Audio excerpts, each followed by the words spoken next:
The Oracle Network.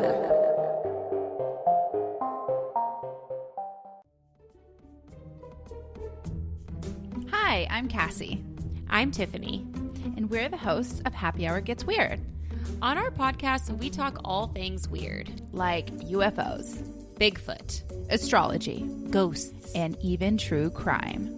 And every episode, we create a fabulous new cocktail. So fabulous. If you're looking for a little weirdness, please search Happy Hour Gets Weird on your favorite podcast platform. Cheers to that. Cheers to that.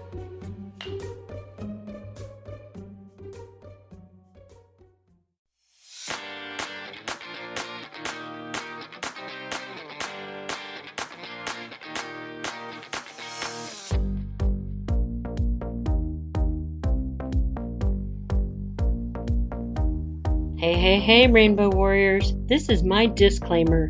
Beyond the Rainbow is a true crime podcast. It's not suitable for young children, and maybe not even for some adults. I tend to swear like a sailor, and I'm kind of proud of that. Listener discretion is advised.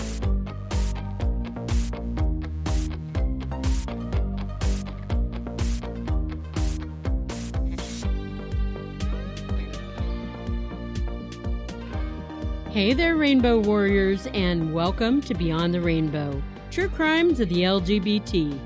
I'm your host, CJ. Look for me on the socials. I'm either listed as Beyond the Rainbow Podcast or Rainbow Crime somewhere.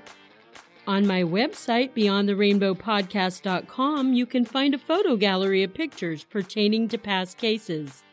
You can also find a list of up-and-coming collaborations planned with other podcasters.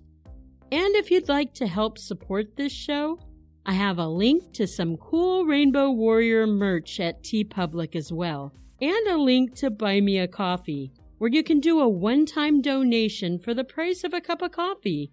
Any proceeds earned will go towards the purchase of new equipment to better this podcast. And if it doesn't, I'll buy you a cup of coffee. This episode is a collaboration episode with my friend Paige of the Reverie True Crime podcast. After you're done here, please go subscribe and listen to Reverie True Crime. You'll love Paige and her cute southern accent. We both have cases of trans murders to tell you about. And since this is a collaboration episode, there won't be a missing but not forgotten LGBTQ person this episode. Thanks, Paige. Many of us have grown up in a society that taught us that being gay, bi, or trans is not normal in society. We're told it is bad or sick to be anything but attracted to the opposite sex. What this has done is to make us fear anything different than the normal we've learned. It breeds an internalized homo or transphobia. I remember when I was 17, I worked at a softball complex. I played softball at that same complex, but when I wasn't working or playing, my mom and I would go and watch some of the games. I'd point out the really butch-looking lesbians on the field, as if my mom couldn't tell, and I'd call them shims, a she-him. It wasn't very nice. I believe it was my way of deflecting the truth about who I was. I went on to live in denial of who I was for another 9 years, but I still felt attraction to some women. That's the other misconception I'd like to clear up. Just because someone's a lesbian doesn't mean she wants or is attracted to all women. Like gay men aren't attracted to all men. For us, and I think I can speak for most of the LGBTQ community with this, like heterosexual people, there has to be some sort of chemistry. It's not all physical and it's not all emotional, but it's a combination of the two. Naysayers would ask me, then why aren't you attracted to men? Honestly, I am. To a degree. Well then, CJ, you must be bisexual. Or if it were the South, I'd be bisexual. That was for you, Paige. Nope, I'm a lesbo. I can think Bradley Cooper is hotter than fuck, and I could even use my hall pass with him for one night. But in reality, first off, I'm not going to score Bradley Cooper. Second, I can only envision myself spending every aspect of my life with another woman, should I ever happen to meet the right one. As I've said before, I believe people are a little more sexually fluid than they know they are, both men and women. But that concept can be very confusing for some people who are not willing to live their truths. It can be frightening and angering. We've learned in some of the other past cases I've covered, it can destroy someone inside, and it can make someone kill another because of their own self-hatred. 19-year-old Devin Robinson lived directly next door to a gas station, food mart type shop. The early morning hours of Saturday, May 25, 2019, Devin was hanging out in front of the gas station, something he normally did when he was bored or trying to stay out of trouble, or if he needed a quick soda and a bag of Doritos. 21-year-old Alunte Davis and 20-year-old Timothy Blanchard also happened to be at the gas station when Devin was there. In Alunte and Timothy's company was a very cute girl. The girl was about Devin's age, and she approached him. Her name was Paris Cameron. Paris was a 20-year-old trans woman. Paris thought Devin was hot, and she told him as much. She and Devin exchanged some flirtations, and she told him she was on her way to a nearby party for some freaky fun. He asked her about the party, and that's when Paris took the opportunity to invite him. 3 years prior to this night, Detroit had launched Project Greenlight. Project Greenlight's a program that hooked up CCTV footage at some of the gas stations and streets where there was high risk for crime. Videos were captured of the interaction between Devin and Paris. Devin would walk towards her, and then away from her like he was leaving, and then back to her, then away again, then back to her like he was unsure. Or perhaps he was even conducting some kind of mating dance. Finally, Paris left for the party with her two friends, Alunte and Timothy. Devin is seen leaving towards his home. Not long later, Devin is viewed on camera again. He's walking towards the party. Witnesses say Devin, who identifies as a straight man, had several sexual encounters at the party that night, and one of the encounters was with Paris. After Devin left the party, some of the partygoers said Devin had a blank, almost lost look on his face. He's again seen at the gas station on his way home. He's spitting and he's dry heaving. Something at the party apparently didn't set well with him. Again, he's seen on the footage walking off towards his home. About an hour later, a figure with the same build as Devin Robinson, clad in a black hoodie, is seen on CCTV. The figure is running towards the house party. Within minutes, the door to the party is kicked in by the hooded man. The man begins shooting a gun he's brought with him. 5 people were shot before the assailant fled the party. The figure in the hoodie is seen again on the Project Greenlight video. He's running towards Devin's home. With 5 people shot at the party, 2 of the victims survived. 3 of them had succumbed to their injuries and died. The young gay men I had mentioned earlier were 2 of the murdered victims. The third person murdered was Paris Cameron. Paris was born under the sign Leo in 1998. She was described by friends as a flower. She thrived being around people who loved her. She was energetic and vibrant. They said Paris was sensitive, compassionate, protective, and loving. Paris was a dancer and she loved to vogue. That's the type of dance from the queer ball culture that you can see portrayed on the show Pose. Paris was good at it, too. She enjoyed cooking and studying cosmetology, and she loved to watch reality television, especially Bad Girls Club and RuPaul's Drag Race. Paris's biological family loved her, but they struggled with her being trans, and this was very hard for Paris to understand the kind of love they offered. All Paris really wanted was a family to love and accept her fully for who she was. Her ex-boyfriend Jordan had said that Paris lived with him and his mom for a while they were together. He said Paris had a huge heart and the transition from lovers to friends was really easy with her. Their love for each other was still there. The relationship just looked differently. Jordan's mom said she was a sweet girl, but she had a nasty habit of leaving her lashes in the bathroom. Jordan finished by saying he knows Paris is advocating right now in heaven to legalize twerking. Devin Robinson was arrested and charged with 3 counts of first-degree murder and 2 counts of attempted murder. At his trial, the prosecution believed the victims were murdered because of trans and homophobia.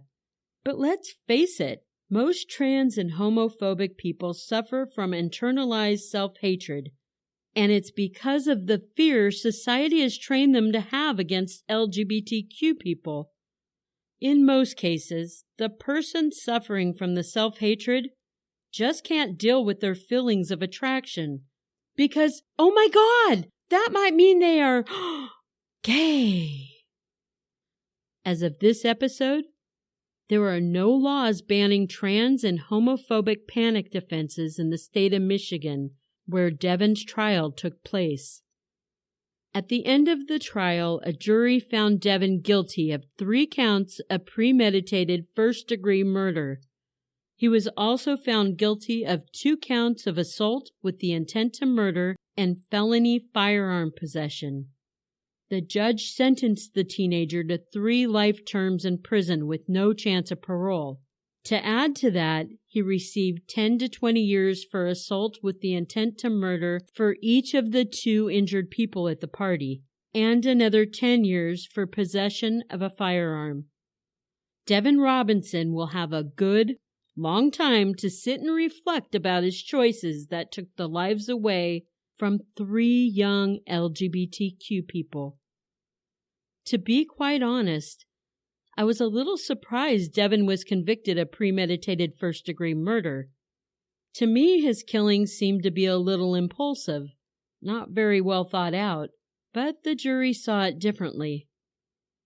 Now stay tuned as my good friend Paige from Reverie True Crime takes you through another case of trans violence. Thank you so much, CJ, for allowing me to come on your show. Hello, Rainbow Warriors. My name is Paige, and I'm the host of Reverie True Crime. I've come to tell you the story of Yvonne Young, a young transgender male who was brutally murdered in Wisconsin.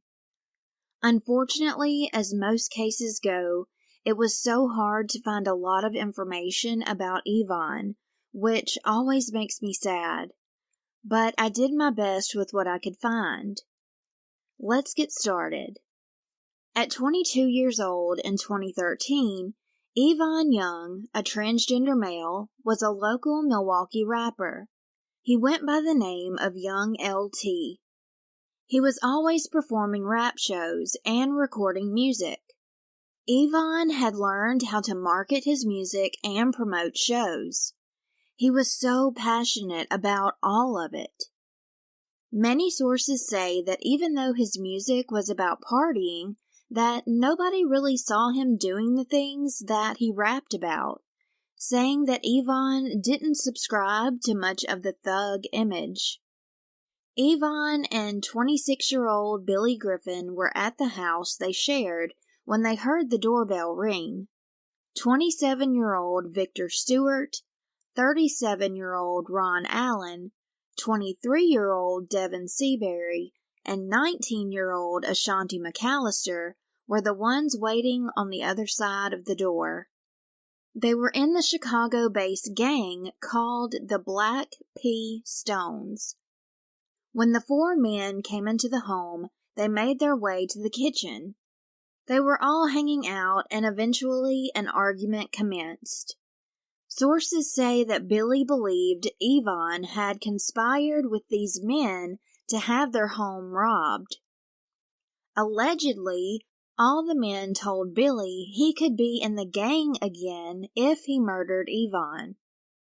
Billy told the cops that they all began to swing punches on Yvonne because they claimed that he couldn't be trusted. They all took Yvonne down to the basement, where they strangled him with a chain, covering and duct taping his head and face with a plastic bag until he was unconscious. These men began to beat and batter Yvonne with tools. Billy claims that he could not stand to watch all of that any longer and went back upstairs. By his account, he says he overheard the other men saying they had to make sure Yvonne was dead, followed by 3 gunshots of a semi-automatic handgun. Ashanti McAllister supposedly was the one who shot Evan at least 3 times. Billy said that everyone scrubbed the basement clean with bleach, rolled up Yvonne's body into a curtain sheet, hauled his body into Victor's wife's car, and then to a dumpster near an apartment, which later that night they set the dumpster ablaze. Yvonne's mother only knew that her son didn't show up for work on January 1st, which was strange and out of character for him. He didn't even show up to come visit her as he normally would, and she couldn't get in touch with him. On January 2nd, his mom, Annette, filed a missing persons report with the Milwaukee Police Department. Yvonne's roommate, Billy Griffin, told police that Yvonne went outside their house about 10:30 that night, January 1st, that he got into a car and never came back. Unbeknownst to the police, his mom, and many others, Yvonne had been tortured and killed that day. Yvonne's family immediately began to post missing flyers everywhere. They even went on television, hoping that others would help them find Yvonne. Coincidence, or maybe not, 2 other young men had vanished earlier that New Year's Day downtown after drinking with some friends. The Milwaukee police officers started going down all avenues, working with the puzzle pieces they had, and finally they began to realize that Billy Griffin had lied to them. Yvonne's mom, Annette, stumbled upon a cell phone where Billy Griffin said that Yvonne had allegedly gotten into someone's car. The last call made on the phone was January 1st. When she turned in the phone to the police, they were able to trace it back to Victor and Ashanti. The police decided to question Victor's wife, and she said that Victor had taken off with her car without her permission on the 1st, and when he came back on the morning of the 2nd, it had an empty bleach bottle inside, and the smell of bleach in the car was so strong. Victor's wife proceeded to grab the bleach bottle and put it under her sink at home. Police would later find duct tape from the basement of Billy and Yvonne's, and Victor's fingerprints were all in the car. According to authorities, they say that the basement was allegedly wiped down and scrubbed with bleach, which pointed to the bleach bottle found in Victor's wife's car, and it did match up with what Billy said. DNA, blood, a chain, and burned clothing were collected at the crime scene. Billy Griffin and Victor Stewart reportedly confessed to the police. The authorities went and searched a landfill on January 23rd, or some sources say the 28th, because by the time they were given this information, the dumpster had already been picked up and emptied 17 days prior at a transfer station before being transported to the huge landfill in Menominee Falls, or quite possibly another landfill.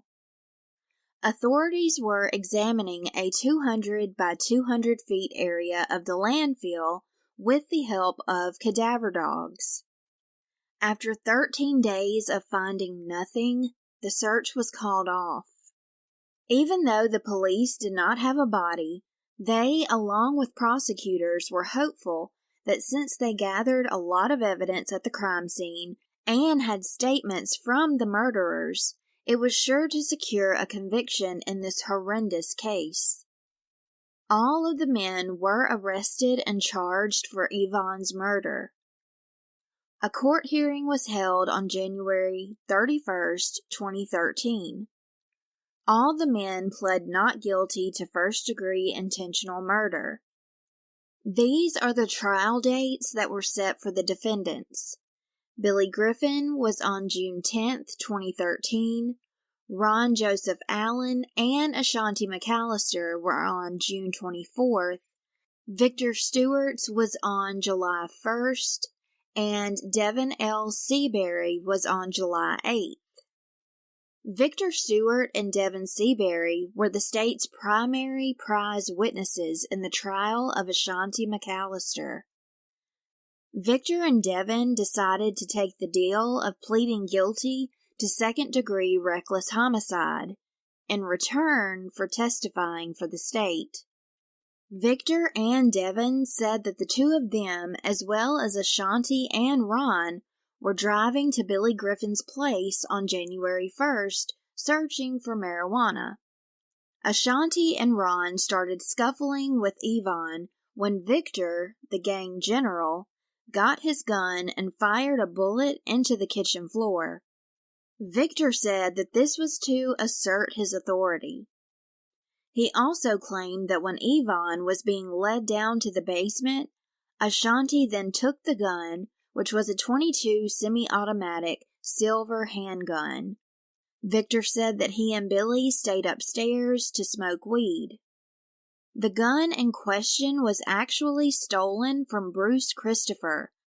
He said Ashanti robbed the gun from his house when Ashanti had stayed there New Year's Eve.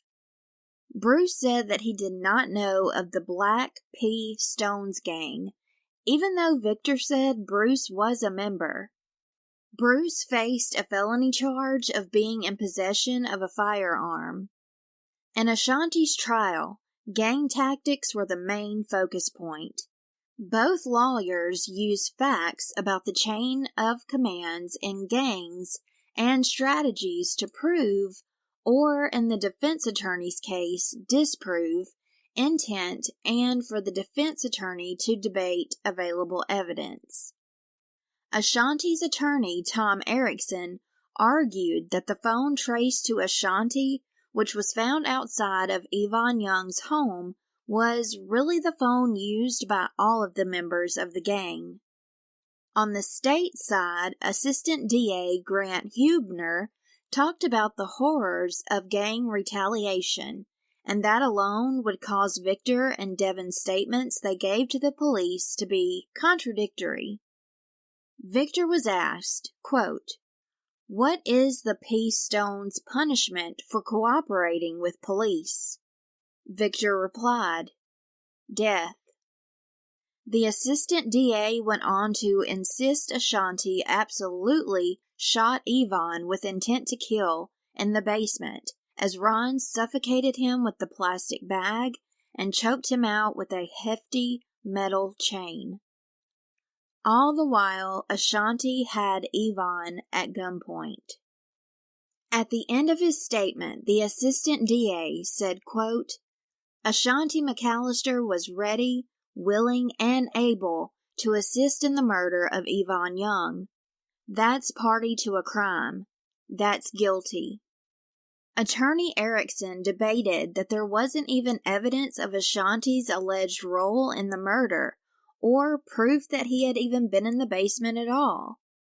Erickson pointed out discrepancies in Victor and Devin's stories and went on to name 10 differences between their stories in his closing statement. Speaking to the jury, Attorney Erickson asked them to think about how Victor and Devin are ruthless and cut deals for a lesser charge, telling the jury that could be motivation for them to deceptively testify. Attorney Erickson also gave an alternate story as to what happened in the basement. He said Victor was the one who shot Yvonne Young. The other gang members, he said, were forced to, quote, toe the party line and make up lies protecting Victor because they were afraid for their lives if they went against him. D.A. Grant Hubner replied that there was no DNA or fingerprints tying any of the men who were charged to that basement because it had been cleaned with bleach. There was nothing at the time to link DNA to the gun because they hadn't found it, and Yvonne's body had not been found either. However, there were fingerprints on Victor's wife's car that belonged to Ashanti, which was used as proof that he was complicit. Ashanti never testified in his own defense. He was convicted of first-degree intentional homicide. When Judge Wagner told the jury's verdict, all Ashanti could do was rub his face with his hands and shake his head. Ashanti's mother and other members of the family had been watching the trial all week, and when the verdict was read, they were speechless. D.A. Grant Hubner was the prosecutor in all of the trials. Ron Allen was sentenced to life in prison with no possibility of parole. Billy Griffin first had a mistrial, and then the judge sentenced him to 7.5 years in prison. Devin Seabury was sentenced to 8 years in prison and 7 years of extended supervision. Victor Stewart was sentenced to 16 years in prison and 7 years on parole after that. In the show notes, there will be a link to the case text for the State versus McAllister, because some of the guys began to say Ashanti was not even there and not involved, but they all agreed to testify against him because he was the youngest, and they thought he wouldn't get as much time. All of their statements were allegedly lies. So this is a little bit from casetext.com. It says, Devin Seabury's affidavit offered a second motive, namely that Devin Seabury falsely accused Ashanti McAllister at trial because an agreement was reached among witnesses that Ashanti would take the blame for Mr. Yvonne Young's murder, because Ashanti was the youngest person in the group and would face the least punishment if convicted. This alleged motive is similarly conclusory. The affidavit does not identify the witnesses referenced or explain when they reached an agreement, or where the agreement was made, or how they communicated the agreement among themselves. Additionally, as the state contends, the alleged agreement does not constitute a feasible motive for Devin Seabury's testimony against Ashanti McAllister. Neither Devin Seabury nor the other co-actors in this case testified in a way that left Ashanti to take the blame for the homicide. Devin himself testified at Ashanti's trial that Victor Stewart, Ron Allen, and Ashanti all played significant roles in the crime. Devin Seabury described Ron Allen suffocating the victim, and Devin Seabury agreed that while Ron Allen and Ashanti McAllister carried out the actual killing, the homicide was orchestrated by Victor Stewart. For his part, Victor Stewart testified that at the time of the homicide, he was, quote, running things, that he pushed Yvonne Young away while he begged for help, and that Yvonne was then strangled by Ron and shot by Ashanti. Ron Allen testified at his own trial that Victor Stewart directed the other gang members to commit the murder, that Victor ordered Ron to choke Yvonne, and that Ron Allen obeyed. The record is thus abundantly clear that neither Devin Seabury nor the other witnesses scapegoated Ashanti McAllister. Accordingly, Devin Seabury's affidavit simply does not state a feasible allegation that he implicated Ashanti in furtherance of a plan to make him, quote, take the blame for Yvonne Young's murder. Moreover, the recantations lack circumstantial guarantees of trustworthiness. And that is from casetext.com. During the media coverage of the search as well as the trial, Yvonne's gender was disrespected. The media called Yvonne by she or his actual birth name, and other things that are super disrespectful to transgender people. Some outlets apologized and corrected their errors, and some did not. It's so important that all of us that tell stories of transgender men and women, whether it's on a small scale or whether you're writing a book, magazine, news, radio, TV, etc., we all must do our part to make sure we are saying the correct pronouns and names and not using their birth names unless it's possibly a part of the story. For example, if a person was murdered for being a trans man or woman, and let's say they were born with the name Patrick, but then we should talk about their transitioning process and how a lot of these murders occur simply because they are transgender. The trans panic defense is also used way too much, as we saw in a past episode of mine about Jennifer Lauday. In this case, as far as I could find, all of these men thought Yvonne was a man, and this murder supposedly did not have to do with the fact that he was transgender. His mother Annette knew, and a few of his close friends and family, and they were just so supportive of him, and they loved him so much. To this day, none of Evan Young's remains have been discovered. Over the years, Yvonne's mom, Annette, has said, quote, my son was a good person, and there's nothing that anyone can tell me that justifies what they did to him. End quote. CJ, thank you so much again for letting me come on your show and bring light to Yvonne Young's horrific murder. Thank you, Paige. These stories are always heart-wrenching to me. I can only hope that someday the majority of people with hateful agendas will educate themselves.